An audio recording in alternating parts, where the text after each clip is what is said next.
Levez la main, levez la main. Avec ce vote, les membres de cette commission viennent d'adopter la nouvelle carte du département. La voici, elle comporte désormais 16 territoires. Avec la réforme des collectivités, les villes ont pour obligation d'adhérer à des communautés de communes au plus tard en juin 2013. Le Val d'Oise est le premier département français à avoir achevé son schéma.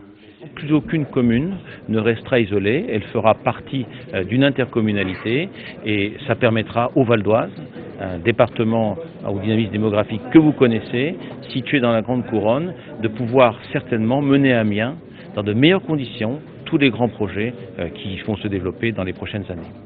185 communes se sont donc regroupées. Un mariage heureux, sauf pour l'une d'entre elles. Bonneuil en France, pourtant dans le Val d'Oise, en a décidé autrement. Le village a choisi la communauté de communes de l'aéroport du Bourget en Seine-Saint-Denis. Notre commune se situe sur 80% de l'aéroport. C'est un développement qui va se faire d'ailleurs avec Eurocopter qui va se faire du côté de Duny et du côté de Bonneuil en France.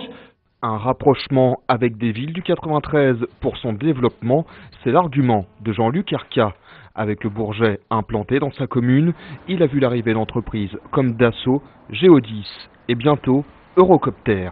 Le maire a un outil à sa disposition pour les faire venir, la taxe professionnelle. Ici, elle est inférieure à 4% contre 15% dans le reste du Val d'Oise. Du coup, les recettes fiscales sont considérables. Le PIB par habitant est de 2 000 €. Nous n'avons pas choisi la communauté des riches, justement. Drancy n'est pas si riche que ça. Le Bourget n'est pas si riche que ça, justement. Duny approximativement est un peu sur les moyens nécessaires de l'entrée d'Eurocopter. Nous avons un potentiel financier de 1,3 million, donc ça nous permet de vivre, ça nous permet de nous développer.